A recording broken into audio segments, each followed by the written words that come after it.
Ever wonder what it would feel like to step into an oven? Welcome to Death Valley, California. Temperatures here can climb to a scorching 54.4 degrees Celsius, which is as cozy as the internal temperature of a steak. In Death Valley, it's so hot you could fry an egg without a stove. But how soon would you get fried yourself? What would your days in the hottest place on the planet be like? What could you do to survive this intense heat? And what could happen to your body if you weren't careful? It's so hot you can barely breathe. This national park that stretches across California and Nevada might as well be hell on earth. Located 86 meters below sea level, it's the lowest point in North America, and the surrounding mountains trap the superheated air like an oven. For 5 months of the year, temperatures hover around 48 degrees Celsius. You'd think that life there is unsustainable, but it turns out that Death Valley isn't always dead. It comes to life in the spring as colorful wildflowers bloom and the temporary lakes fill the lowlands. And besides the tourists visiting the park, around 500 people live there all the time. So pack your bags, you're moving to the scorching hot desert to join them.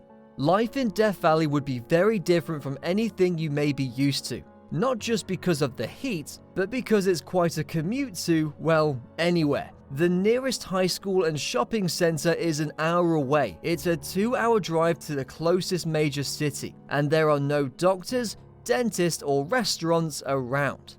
Despite this, or because of this, there's a tight community in Death Valley. In the Cow Creek complex, residents of its 80 units share a gym, a playground, and a library. Since they don't get many visitors during the hottest times of the year, they end up spending a lot of time together. Though there isn't much of an entertainment scene in Death Valley, there's a lot to see outdoors.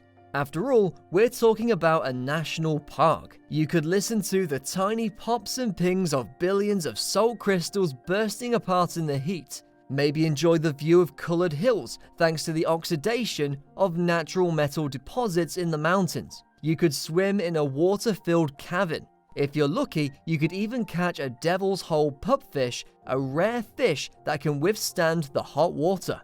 Life in Death Valley doesn't sound so bad, except for that it would take some adjusting to the heat. When our body temperature reaches 41.7 degrees Celsius, it can become life-threatening. This is known as hypothermia. It can lead to deterioration of internal organs and eventually death. In the climate extremes of your new home, you could easily heat up to the point of hypothermia.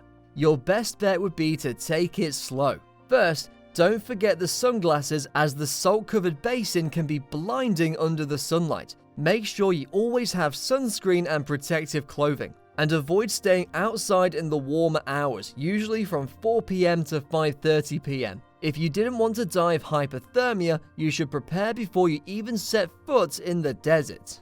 Your ability to survive in a hot climate is largely determined by your body's shape and size. That's because heat is a byproduct of cell metabolism, so larger animals with larger bodies and more cells typically produce more heat. Dropping a few kilos or pounds might be a good idea to adjust faster. Most people adapt to the heat after a few weeks, but it could take you a full year to get fully adjusted. At this point, you'd have a lower core temperature and your blood vessels would increase blood flow to your skin. You'd also start sweating more.